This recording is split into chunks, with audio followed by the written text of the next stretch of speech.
Hello everyone, welcome to our YouTube channel Lakshya the goal academy. हम लोग UPPSC GIC lecturer physics subject के लिए नया बैच स्टार्ट कर चुके हैं, जिसमें कि हम लोगों ने पहला लेक्चर इलेक्ट्रिसिटी एंड मैग्नेटिज्म में यूनिट के करंटिसिटी इलेक्ट्रिसिटी पे देखा था और अब उसी कंटिन्यूएशन में हम लोग आगे चल रहे हैं। और पहले भी लेक्चर में हमने देखा कि किस तरीके से आपका इलेक्ट्रिक करंट डिफाइन होता है, इलेक्ट्रिकल रेजिस्टेंस और इलेक्ट्रिकल कंडक्टिविटी। और उसी इलेक्ट्रिक करंट में हमने देखा कि किस तरीके से नंबर ऑफ इलेक्ट्रॉन्स पास कर जाते हैं एक इंड से दूसरे इंड तक में टाइम t सेकेंड में।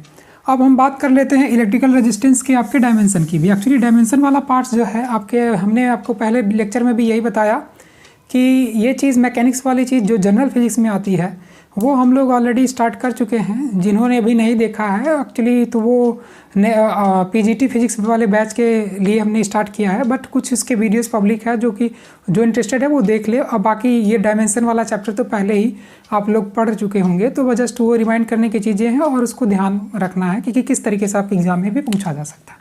तो हमने सिर्फ आपको बताया था electrical resistance can be defined as electrical resistance,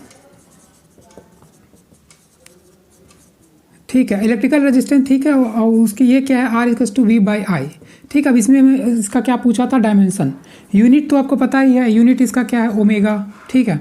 और एक्चुअली ये जो इलेक्ट्रिकल रेजिस्टेंस है, अब ये चाहे इम्पीडेंस हो, है ना, आपका एसी सर्किट में जब हम वहाँ पे यही इम्पीडेंस की बात करेंगे, वहाँ पे रिएक्टेंस आएगा, एक्सएल आएगा, एक्सी आएगा, या फिर हम एक वर्ड आता है कैरेक्टरिस्टिक इम्पीडेंस। जब हम इलेक्ट्रोमैग्नेटिक थ्योरी पढ़ रहे होंगे तो वहाँ पे हम एक टर्म डिफाइन करेंगे, E/H। आपके एग्जाम में रेजिस्टेंस का डायमेंशन ना पूछ करके वो अगर कैरेक्टरिस्टिक इम्पीडेंस का भी डायमेंशन पूछते हैं तो वही डायमेंशन होगा जो रेजिस्टेंस का आपका होगा।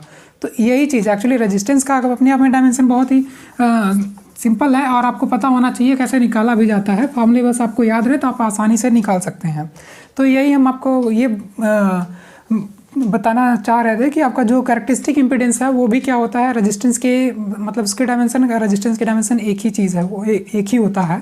अब रेजिस्टेंस का मान लीजिए हम डायमेंशन लिखना चाहते हैं, और जबकि रेजिस्टेंस कैसे डिफाइंड है, वोल्ट/एम्पियर आपका करंट है, ठीक है। तो अब वोल्ट क्या होता है, पोटेंशियल क्या होता है, वर्क डन बाय चार्ज, ठीक है। ये चीज़ आप गॉस लॉ में पढ़ेंगे, गॉस लॉ वाले चैप्टर में। और यहाँ पे क्या है, आई, और आपका क्यू किस तरीके से डिफाइन है, Q=I/T। करंट आपका rate of charge per unit time है तो Q=IT हो गया। तो अब यहाँ से आपको क्या देखने को मिल रहा है, W की जगह क्या लिख दें, ये F/D, और ये Q नीचे आ जाएगा, ये हो जाएगा I/T चार्ज के लिए, और I ये हो गया। और F क्या है, आपका फोर्स है। फोर्स का आपको डायमेंशन पता है कितना होता है, mLT-2। एक डायमेंशन है जो कि आपको याद रखना है फोर्स वाले का, बाकी आप सबका आसानी से लिख जाएंगे। I का क्या है, एम्पियर है, और यहाँ पे T है, T टाइम है तो इसको कैपिटल T लिख दिया, और ये फिर से आपका एम्पियर। एक्चुअली फोर्स कैसे डिफाइन होता है, चलिए फोर्स का भी देख लेते हैं कैसे। हमें कुछ नहीं करना है, बस फोर्स इसका तो क्या है हमें, और एम क्या होता है आपका मास। मास का मतलब मास क्या है, केजी में इसको है तो कैपिटल एम से इसका डायमेंशन लिखते हैं। एक्सेलरेशन क्या होता है, मीटर/सेकेंड²। तो ये हो जाता है आपका L/T/2, ठीक है। तो यही आपका आ जाता है mLT-2, ठीक है। तो ये चीज़ आप याद रखिएगा, सिर्फ फोर्स का तो आप सारे का डायमेंशन आसानी से लिख पाएंगे। तो ये क्या हुआ, अब ये कितना हो जाएगा, mL2 T-2 ऑलरेडी है, ये T नीचे वाला भी जाएगा ऊपर, तो कितना हो जाएगा 2 - 2 - 1, तो ये हो जाएगा आपका -3, और a की पावर -2। तो ये आपका आ गया रेजिस्टेंस का डायमेंशन। तो यही रेजिस्टेंस का भी होगा, कैरेक्टरिस्टिक इम्पीडेंस का भी होगा, रिएक्टेंस का भी, मतलब जो भी है आपका हर केस में रेजिस्टेंस, मतलब जब भी बात आएगी रेजिस्टेंस की उस केस में ये इसका डायमेंशन हो जाएगा। mLT-2 वर्क डन है, और ये Q आ गया यहाँ पे, mLT-2 L के डिस्टेंस क्या है, ये डिस्टेंस है, डिस्टेंस का आपका डिस्प्लेसमेंट वो लेंथ का कैपिटल L हो गया। ये mL2 -3 और -A2। अब इसी तरीके से अगर कंडक्टेंस का पूछता तो आप जस्ट क्या कर देते, मतलब इसी का रेसिप्रोकल हो जाएगा, तो वो M-1 L-2 और L ये T+3 और A+2, सिंपल सा इसी का रेसिप्रोकल। अब हम एक चीज़ और, ये तो बात हो गई रेजिस्टेंस की, हाँ। और एक इलेक्ट्रिक करंट वाली जो है क्वांटिटी, एक्चुअली ये हमें कल हम लोगों ने इलेक्ट्रिक करंट डिस्कस किया था। और साथ ही साथ एक्चुअली एक चीज़ और है, जो आपका इलेक्ट्रिक करंट होता है वो क्या होता है, स्केलर क्वांटिटी है। कैसे? एक्चुअली इलेक्ट्रिक आप कहेंगे कि आपके पास जो इलेक्ट्रिक करंट है उसका मैग्नीट्यूड भी होता है, डायमेंशन भी होता है, तो फिर उस केस में कैसे वो क्या कहते हैं कि स्केलर क्वांटिटी है, तो वो इसलिए है क्योंकि जो वेक्टर लॉ ऑफ एडिशन है वो फॉलो नहीं करता। आप सिंपल सा एक छोटा सा एग्जांपल देखें तो जस्ट आपकी बुक में ये डायग्राम भी बना के उन्होंने दिया हुआ है। तो एक तरीके से क्या है कि मान लीजिए ये I1 है जिसमें कि 3 एम्पियर करंट है आप आ रही है एक टर्मिनल के पे, और ये जा कर के 7 एम्पियर हो जाएगा, और ये I2 कितना है 4 एम्पियर है। ये I की वैल्यू है total current. Actually Ohm's Kirchhoff's law से देखें तो यहाँ पे जंक्शन पे जो भी करंट होगी उनका सम क्या होना है, 0 होना है। ये तभी फुलफिल होगा जब हम मतलब इनवर्ड को क्या ले लेते हैं, पॉजिटिव ले लेते हैं, आउटवर्ड को निगेटिव ले लेते हैं, तो ये यहाँ पे आपका किरचॉफ्स लॉ सेटिस्फाई करता है तभी। लेकिन इस केस में होना क्या चाहिए था, अगर ये I आपकी मतलब करंट अगर आपकी वेक्टर क्वांटिटी होती तो इस हिसाब से यहाँ पे कितना आना चाहिए था, तो जो करंट का मैग्नीट्यूड आना चाहिए था वो 5 आना चाहिए था, लेकिन ऐसा नहीं है, वो 7 एम्पियर ही आ रहा है। इस वजह से ये है। कैसे? क्योंकि आपने ये चीज़ देखी है, जब आपका रिजल्टेंट वेक्टर देना होता था, किसी मान लीजिए 2 बल या 2 वेक्टर लगे हुए रहते थे P और Q, तो उस केस में आपका जो रिजल्टेंट आता था वो क्या आता था, R equals to square root में P² plus Q² plus 2PQ और ये क्या कास होता था, कास थीटा या अल्फा, जो भी आपका एंगल हुआ करता था इनके बीच का। उसी तरीके से मान लीजिए यहाँ पे अगर हम देखें I कितना आना चाहिए, जो कि आपकी रिजल्टेंट करंट है वो आनी चाहिए I1 square plus I2 square plus 2I1 I2 cos 30 theta की जगह यहाँ पे क्या है 90 डिग्री है, तो ये कितना हो जाएगा, 0 हो जाएगा ये टर्म, तो ये पूरा होल टर्म आपका 0 हो गया। और उसके बाद हम ये देखें तो I1 का स्क्वायर जो कि है आपका 9 और प्लस ये I2 4 का स्क्वायर जो कि है आपका 16, तो इस तरीके से 25 का √5 आ गया, तो ये 5 एम्पियर आ गई आपकी करंट। लेकिन है कितनी करंट यहाँ पे 7 एम्पियर है। अगर 7 एम्पियर मतलब 5 एम्पियर होता तो ये किरचॉफ्स लॉ को वायलेट कर रहा होता। तो इस तरीके से आप देख रहे हैं कि वेक्टर लॉ ऑफ एडिशन को फॉलो नहीं कर रहा है, इस वजह से आपकी इलेक्ट्रिक करंट क्या है, स्केलर क्वांटिटी है। ठीक है, अब चलिए हम लोग आगे चल करके relation between drift velocity and electric current कर लेते हैं। अच्छे से कॉन्सेप्ट भी क्लियर होगा कि कैसे चीज़ें होती हैं। एक्चुअली फिजिक्स में हर एक पॉइंट के उस बेस पे न्यूमेरिकल बन जाते हैं, क्योंकि ये चीज़ें आपने पहले वीडियोज़ में देखी होंगी किस तरीके से नंबर ऑफ चार्ज कैरियर्स एक एंड से दूसरे एंड तक पास होता था, वो इलेक्ट्रिक करंट भी हम लोग निकाल पा रहे थे। तो अब हम देख लेते हैं relation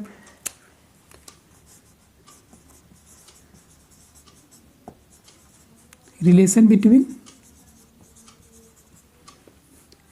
drift velocity,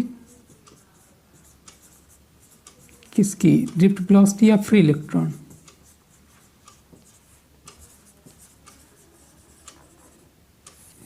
drift velocity या free electron and electric current.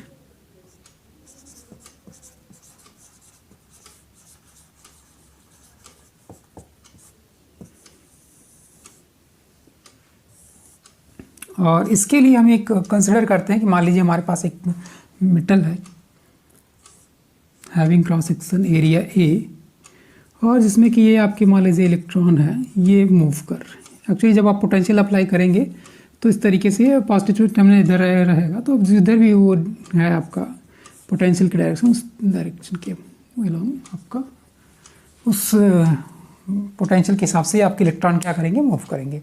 अब जब इलेक्ट्रॉन मूव करेंगे तो जाहिर सी बात है उनके बीच क्या होगा, क्योंकि वो स्ट्रेट लाइन में ऐसा तो नहीं, वो किसी भी डायरेक्शन में मूव करेंगे, तो वो उनके बीच जो कोलिजन्स होगा, अब उनके बीच नंबर ऑफ कोलिजन्स हुआ करेंगे।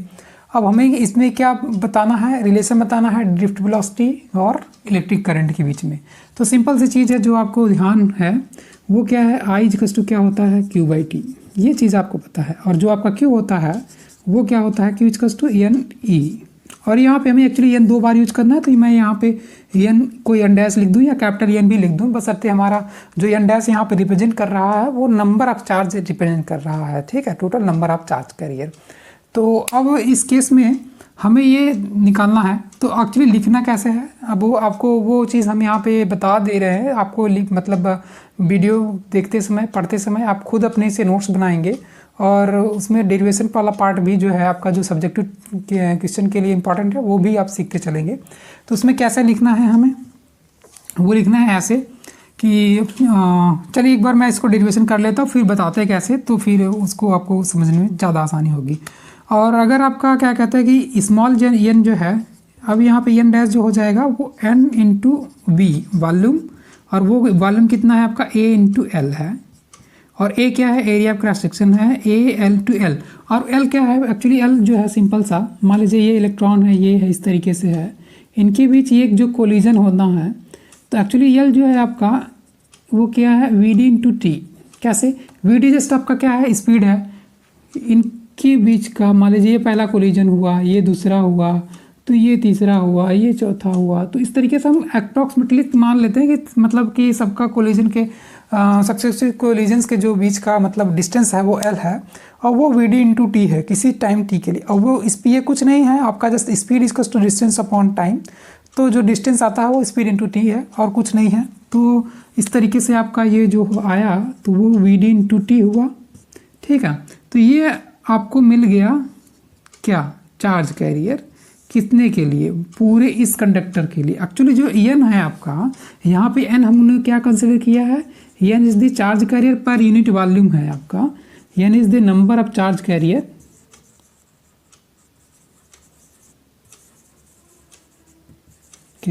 पर यूनिट वॉल्यूम, ठीक है। तो ये आपका टोटल चार्ज आ गया, तो बस आप यहाँ पे आप रख ले दीजिए, और उसके बाद ये इक्वेशन मान लीजिए 1 है, ये 2 है। इक्वेशन 1 और 2 की हेल्प से आप अपना आई का एक्सप्रेशन लिख सकते हैं, तो जो कि क्या आ जाएगा, n dash into e by t. N dash की वैल्यू रख दीजिए, ये कितना आ गया, एन ई, ये ऑलरेडी है, ये यहाँ पे लिख लिया, वी डी टी, एक्चुअली यहाँ पे ए भी है, ये तो एल की वैल्यू हो गई आपका, ए यहाँ पे है ही है, तो ये क्या है, वी डी टी इंटू, ये तो आपका एल की वैल्यू हो गई, ये ए हो गया, एंड डिवाइडेड बाई टी। तो यहाँ से आपका जो फाइनल रिजल्ट आया वो क्या आया, I is equals to N E A V D. ये आपका रिलेशन हो गया, relation between drift velocity of free electron and electric current के बीच में। अब देखिए आपको ऐसे लिखना कैसे है, तो लिखना के लिए जैसे आपको हिंदी में भी है, इंग्लिश में कोई खास फ़र्क नहीं पड़ता। एक्चुअली अपने बोर्ड एग्जाम तो ठीक है, हिंदी और इंग्लिश मीडियम में जो भी आपका फ़र्क रहा होगा, लेकिन आप बाद में ग्रेजुएशन करते समय और पोस्ट ग्रेजुएशन के दौरान अपने मीडियम का कोई इशू नहीं रहा होगा, आप लोग पढ़े होंगे उसमें। तो जैसे कि आपको क्या लिखना है, let us consider a conductor having area cross section capital A and small N, जबकि small N is the number of charge carrier per unit volume, then electric current flowing through current conductor or metal is given by this, and we know from, अब यहाँ पे आपको ये चीज़ लिखनी है, and we know from quantisation of charge this thing where N dash the is the total number of charge career. ऐसे आपको लिखना है। एक्चुअली ये जो एन डैश है क्या है, अब आपको पता है, दूसरे को नहीं पता है, एग्जामिनर को नहीं पता रहेगा कि भाई आपने एन डैश को क्या ले लिया है, तो क्या किसी ने एन डैश लिया है, किसी ने कैपिटल एन लिया है, तो आपको बताना होगा where N dash is the total number of charge carrier, total number of charge carrier, ठीक है। तो इस तरीके से आपको बताना होगा कि एन डैश चार्ज कैरियर है। और now the total number of charge carrier is given by n into v. भाई ये जस्ट यूनिटरी मेथड है। मान लीजिए अगर पर यूनिट वॉल्यूम के लिए अगर एन है तो वी वॉल्यूम के लिए कितना हुआ, सिंपल सा मल्टीप्लाई कर दिया, तो ये total number of charge carrier आ गया फॉर दिस कंडक्टर, मतलब ऑफ वॉल्यूम वी के लिए आपका ये चार्ज कैरियर आ गया। अब उसमें ये वैल्यू पुट कर दिए, तो इस तरीके से आपका रिलेशन आ गया I is to N E A V D. ये तो जस्ट एक छोटा सा डेरिवेशन है। अब इसको लिखने का तरीका, यही चीज़ एक्चुअली लिखने का जो तरीका है हर केस में फॉलो होगा, बस आपको पता होना चाहिए कि कैसे। एक्चुअली चीज़ें अगर आपने अच्छे से समझी है तो अपनी भाषा में से लिख सकते हैं, कोई ऐसा इशू नहीं कि आपको कोई बुक की ही लैंग्वेज में आप पूरा मतलब लिखें। बस आपका जो होना चाहिए प्रिसाइज होना चाहिए और स्पेसिफिक रहिए अपने मतलब सेंटेंस को लेकर के, क्या आप कह रहे हैं, और जो भी चीज़ें कोई चीज़ छूटनी चाहिए। जैसे मैंने एन डैश नहीं लिखा, ठीक है, एग्जामिनर कोई आपका मतलब सब्जेक्टिव है, कोई मार्क्स देगा कोई नहीं देगा, बस आप अपने तरीके से पूरा काम किए रहिए। तो ये जस्ट बात रही डेरिवेशन की इसके लिए, ठीक है। तो वो आपका I is to N E A V D आ गया आपका रिलेशन किसके लिए, इलेक्ट्रिक करंट का और फ्री इलेक्ट्रॉन, उसके drift velocity of free electron का। अब हम इसी समय आपके उसकी करंट डेंसिटी की भी बात कर लेते हैं। और हाँ, इलेक्ट्रिक करंट एक्चुअली हमने आपको पहले भी बता रखा है पहले वीडियोज़ में, ये आपका स्केलर क्वांटिटी है। अब यहाँ पे इंटरेस्टिंग चीज़ ये है कि करंट डेंसिटी आपका वेक्टर क्वांटिटी हो जाती है, और वो ऐसे हो जाती है क्योंकि जो आपका एरिया वेक्टर होता है वो क्या होता है, परपेंडिकुलर आउटवर्ड होता है हमेशा। उसका क्या है, मीन्स डायरेक्शन है एरिया वेक्टर का। अब एरिया वेक्टर का डायरेक्शन है तो इसकी इट मीन्स ना हम करंट डेंसिटी डिफाइन करें।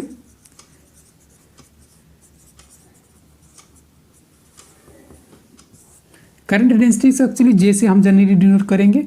ये आपका जे है, जे इक्वल्स टू आई बाई ए, ठीक है। और ये आई बाई ए इट मीन्स इसका जो यूनिट हुआ वो क्या हुआ, एम्पियर पर मीटर स्क्वायर हुआ, एम्पियर पर मीटर स्क्वायर हुआ। और इसका अगर हम नंबर ऑफ चार्ज करे के बीच में रिलेशन देखें तो जस्ट आपको पता है आई इक्वल्स टू क्या है, n e I equals to कितना होता है आपका, n E A V d होता है। तो अब आप यहाँ पे रख दीजिए, तो ये कितना हुआ, N E A V D divided by A, तो ये आपका ए कैंसिल हो, तो यहाँ से आपको J equals to N E V D, ठीक है। ये सिंपल सा रिलेशन आपको मिल गया। आगे चल करके हम लोग जो vector form of Ohm's law भी देखेंगे, इसमें जब हम लोग मतलब स्पेसिफिक रेजिस्टेंस कर लेंगे तब वहाँ पे हम लोग जब स्पेसिफिक कंडक्टिविटी कर लेंगे तो जे इक्वल्स टू सिग्मा ई आता है, जो कि vector form of Ohm's law कहलाता है। तो ये सिंपल सा रिलेशन आपका है करंट डेंसिटी के लिए। और करंट डेंसिटी क्या है, it is a vector quantity. क्यों वेक्टर क्वांटिटी है, चूंकि आपका क्वांटिटी अब ये क्यों है, चूंकि ये तो स्केलर है, बट जो एरिया है आपका वो क्या होता है, एरिया वेक्टर जब आप पढ़ेंगे तो ये क्या है कि आपका वेक्टर क्वांटिटी है, इस वजह से ये टोटल आपकी क्या हो जाती है, वेक्टर क्वांटिटी है। ये करंट डेंसिटी, ओके। अब एक्चुअली ये तो बात हुई इसकी। अब जो ओम्स लॉ का डेरिवेशन है वो बहुत ही इंपॉर्टेंट है, और ओम्स लॉ का डेरिवेशन काफ़ी भी सिंपल भी है और इम्पॉर्टेंट भी है, क्योंकि ओम्स लॉ से हम लोग आगे चल के देखेंगे कि किस तरीके से आपका जो रेजिस्टेंस है वो आपके लेंथ ऑफ कंडक्टर और एरिया ऑफ क्रॉस सेक्शन पे डिपेंड करता है। जो आपका रेजिस्टेंस है ऑफ रजिस्टर और मेटल, वो क्या होता है, डायरेक्टली प्रोपोर्शनल टू होता है लेंथ के, और इनवर्सली प्रोपोर्शनल टू होता है एरिया ऑफ क्रॉस सेक्शन के। अब वो कैसे होता है, अब हम लोग इस डेरिवेशन में देखेंगे। जो उसका प्रूफ है सिंपल सा वो देख ले। अब एक्चुअली ये प्रूफ आपको ये इम्पॉर्टेंट है, आप इसे सीख लीजिएगा, क्योंकि इसका प्रूफ आपको मेंस के लिए भी काम आएगा और अच्छे से समझे जाएंगे। तो ऐसा कुछ है नहीं, बहुत ही जो अभी आपने रिलेशन पढ़ा है उसी के बेस पे हमें ये प्रूफ कर लेना है, ठीक है। तो अभी ये चीज़ हम कर लेते हैं, derivation of Ohm's law.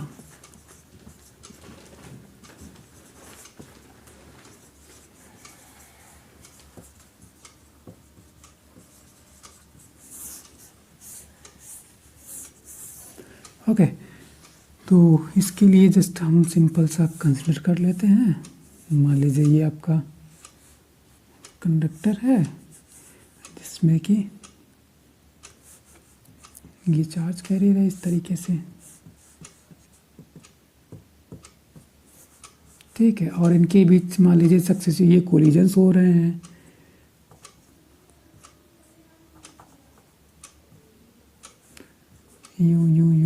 You मान लीजिए यू। तो अब इनके बीच का ये टाउ 1 टाइम लग रहा है, ये टाउ 2 लग रहा है, ये टाउ, इस तरीके से टाउ n कोलिजन्स हो रहे हैं। तो कोलिजन के में ये टाउ 1 टाउ 2 आपका टाइम लग रहा है। इनिशियली मान लीजिए ये लोग क्या होंगे, इनिशियली इलेक्ट्रॉन आपका जब आपका मतलब पोटेंशियल अप्लाई नहीं किया रहेगा होगा, तब ये क्या होंगे, इनिशियली मान लीजिए मतलब स्टेशनरी स्टेट में होंगे, फिक्स्ड होंगे, तो इनकी जो वेलोसिटी है वो तो जीरो होगी। बट अगर हम इस पर जैसे पोटेंशियल अप्लाई करेंगे तो वो फिर क्या कहते हैं, इलेक्ट्रिक फील्ड की अपोजिट डायरेक्शन में ये लोग मूव करने लगेंगे। क्यों मूव करने लगेंगे, क्योंकि आपने पढ़ा है फोर्स इक्वल्स टू कितना होता है, ई इंटू ई, और जब force equals to E into E होता है, इट मीन्स जैसे ही आप फील्ड अप्लाई करेंगे तो आपका चार्ज पे क्या लगने लगेगा, फोर्स लगने लगेगा, force due to electric field apply होने लगेगा। अब आपको पता है जब किसी भी स्टेशनरी ऑब्जेक्ट में जब आपका फोर्स अप्लाई होता है तो वो आपका ऑब्जेक्ट स्टेशनरी ना हो करके मोशन स्टेट में हो जाता है। ये लॉ ऑफ इनर्शिया जो आपका है सिंपल सा वो चीज़ है। तो अब इसी के बेस पर हम लोग चीज़ कर ये डेरिवेशन जो है वो कर लेते हैं सिंपल सा। अब आपको पता है the current flowing in a conductor is given by the relation, अभी जस्ट आपने ऊपर पढ़ा, is I equals to N E A V d, simple सा, ओके। अब ये चीज़ आपका है इसके लिए रिलेशन, और जैसे ही आपने पढ़ा कि जैसे ही हम इलेक्ट्रिक फील्ड अप्लाई करेंगे उस पर क्या लगने लगेगा, फोर्स लगने लगेगा। Force on electron is given by f equals to e, capital e. और आपको पता है ये जो ई होता है आपका वो पोटेंशियल, अगर इसकी लेंथ एल है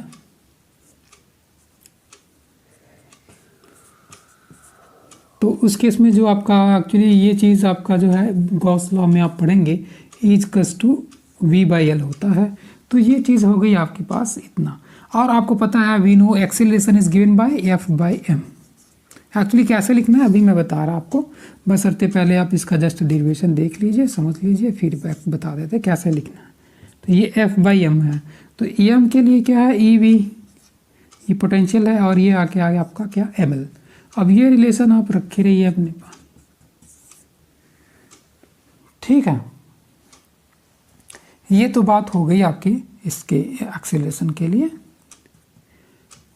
अब हम ये कहें कि एक्चुअली जो आपका स्टेशनरी, अब हम इसका जो एवरेज ड्रिफ्ट वेलोसिटी है of electron when the field is applied, then जो आपका वी डी है वो कैसे दिया जाएगा, v d one plus v d two and so on up to v d n divided by N.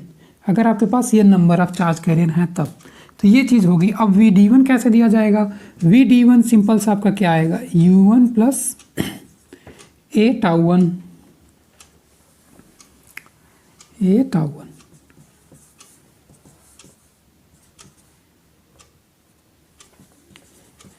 Actually जो आपका टाउ वन टाउ टू अगर हम ये डिफरेंट ले रहे हैं, और ये जो आपका ए है वो क्या है e v by m l है। मास जो हर इलेक्ट्रॉन का सेम ही है, चार्ज ये हर एक इलेक्ट्रॉन पे सेम होता है, मतलब इलेक्ट्रॉन तो सेम ही है, पोटेंशियल है ये एल है, तो वो उस तरीके से आपका एक्सीलरेशन तो सेम है, बट आपका जो टाइम है अगर हम ये देख ले कि अगर वो tau one tau two tau three है तो ये हो गया up to a tau N,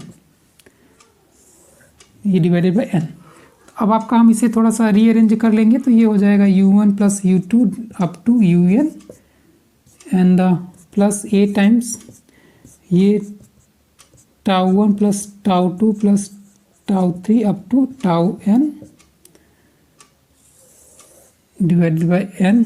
actually जो ये U1 कब है, U1 का क्या मतलब है, एक्चुअली ये जो सिंपल सी चीज़ है वो आपने पढ़ा होगा इक्वेशन ऑफ मोशन में, v equals to u plus a t, simple सा यही चीज़ है, ठीक है। ये इनिशियल वेलोसिटी है, जब उसमें फाइनल वेलोसिटी कैसे दी जाती है, ऐसे दी जाती है। तो ये U1 क्या है, मान लीजिए इनिशियल है, अगर इलेक्ट्रिक फील्ड अप्लाई किया गया तो इनकी जो वेलोसिटी हो जाती है ये हो जाती है, ठीक है।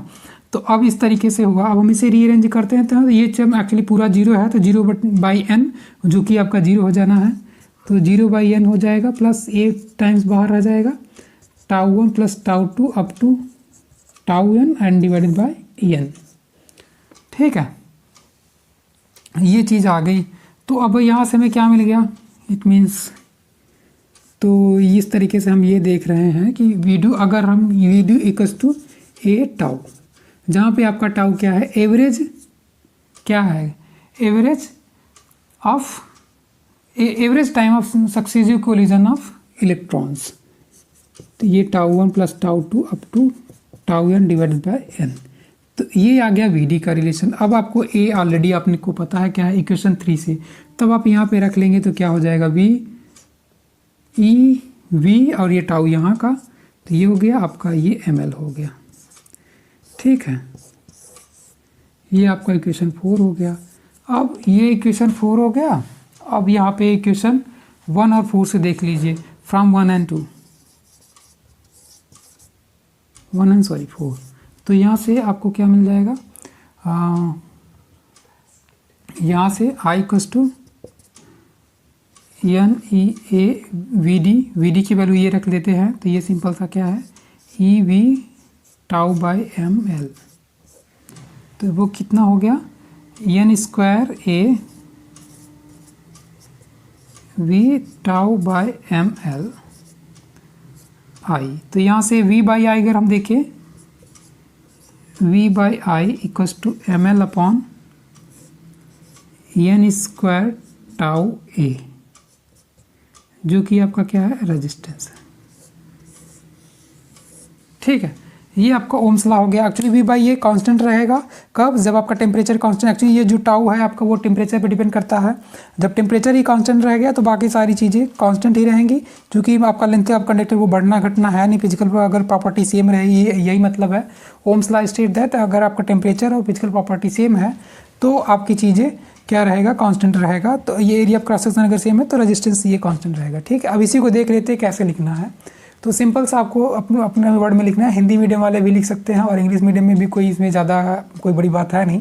Let us consider having area of cross section a and length l and the tau 1, tau 2, tau 3 are the successive collisions. Okay, and where tau मतलब सिंपल जो आपका टाउ है is the average of the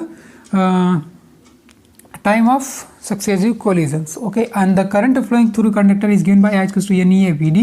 और जहाँ पे आप सब कुछ ऐसे बता देंगे where A represent the area of cross section, E is the charge on electron, N is the total number of charge carried inside the conduct metal, or when electric field applied then force acting on a charged particle is given by this relation। और उसके बाद and so the particle will start accelerate। particle means electron will start accelerate and the acceleration of the electron is given by a equals to f by n। इस तरीके से आपने ये लिख रखा। फिर आपका जो एवरेज डिफ्ट वेलोसिटी है वो होगी vd1 प्लस vd2, इस तरीके से होगा। और ये आपने सिंपल सा रिलेशन रख दिया और ये आपका इनिशियल 0 होगा। तो अब इस तरीके से आपको ये रिलेशन मिला, यहाँ पे सब्स्टिट्यूट किया, आई की वैल्यू आ गई v बाई आई। तो ये सिंपल सा डेरिवेशन हो गया आपका ओम्स लॉ का। तो अब इस तरीके से हम ये कह पा रहे हैं कि जो आपका अगर टेम्परेचर और क्या कहते हैं कि बाकी फिजिकल प्रॉपर्टी पैरामीटर्स अगर कांस्टेंट रहेगा तो आपका जो है रेजिस्टेंस वैल्यू वो है कांस्टेंट रहेगी। तो ये इंपॉर्टेंट डेरिवेशन है एक तरीके से। तो अभी के लिए इतना है, बाकी हम लोग नेक्स्ट पीरियड में करेंगे। Thank you.